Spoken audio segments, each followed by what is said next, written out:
তিনি ছিলেন বিশ্বের সবচেয়ে বিতর্কিত বিলিয়নিয়ার। লাক্সারি জেট, প্রাইভেট দ্বীপ, নীরব শীতল সভা। কিন্তু সেই গ্ল্যামারের আড়ালে লুকোনো ছিল এক রহস্যময় জাল। শক্তিশালী রাষ্ট্র, গোয়েন্দা সংস্থা এবং বিশ্বের ক্ষমতাধর মানুষের নেটওয়ার্ক। আজ আমরা সেই জালের কিছু উন্মোচন করতে যাচ্ছি।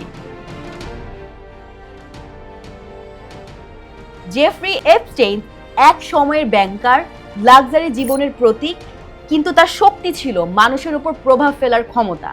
নিউ ইয়র্ক থেকে প্যারিস, প্রাইভেট দ্বীপ থেকে হোটেল, তার চারপাশে ঘূর্ণিত ছিল একটি শক্তিশালী নেটওয়ার্ক। এই নেটওয়ার্কে ছিলেন রাজনীতিবিদ, ব্যবসায়ী এবং উচ্চ সমাজের মানুষ। কিন্তু তার সত্যিকারের ক্ষমতা, তা ছিল গোপন তথ্য, সক্ষমতা এবং মানুষের দুর্বলতাকে কাজে লাগানো। মিডিয়ার রিপোর্ট এবং লিক ডকুমেন্ট অনুযায়ী এপস্টেইন এবং প্রাক্তন ইসরায়েলি প্রধানমন্ত্রী এহুদ বারাক একে অপরের সঙ্গে সাক্ষাৎ করেছেন। তারা আন্তর্জাতিক প্রকল্প, কনসালটেন্সি ফি এবং ক্ষমতার নেটওয়ার্ক নিয়ে আলোচনা করেছেন। কিন্তু এটিকে সরাসরি গোপন এজেন্ট বলা সম্ভব নয়। Al Jazeera, Palestine Chronicle, Democracy Now, সব মিডিয়ার রিপোর্টে এই সম্পর্ককে রহস্যময় বলে দেখানো হয়েছে। কেউ বলছে এটা ব্যবসা, কেউ বলছে এটা শক্তির খেলা।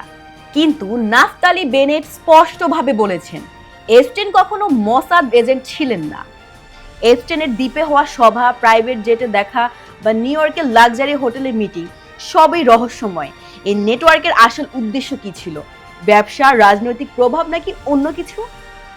ধরে নিন আপনি একটি প্রাইভেট দ্বীপে যান, চারপাশে বিলিয়নিয়ার, রাষ্ট্রনায়ক, সেলিব্রিটি। কেউ জানে না কে কার বন্ধু, কে কার শত্রু। এপস্টেইনের দৈনিক জীবনও ছিল একটি রহস্যময় খেলা, ডাইনিং, মিটিং এবং গোপন নথি। কেউ জানে না কোন ইমেল সত্য, কোন আলোচনার লক্ষ্য সত্যি ছিল। জেফ্রি এপস্টেইন এর গল্প শুধু অপরাধের নয়, এটি ক্ষমতার, বিশ্বাসঘাতকতার এবং তথ্যের খেলা। মিডিয়া যতই অনুসন্ধান করুক, আমরা যা জানি তা কেবল পর্দার আড়াল থেকে আসা আংশিক সত্য। গ্ল্যামার, রাজনৈতিক শত্রুতা এবং রহস্য সব মিলিয়ে এক জটিল নেটওয়ার্ক গড়ে ওঠা, এবং সেই নেটওয়ার্কের গল্প এখনো অধরা। আপনি কি জানতে চান এই নেটওয়ার্কের আরো অজানা কাহিনী?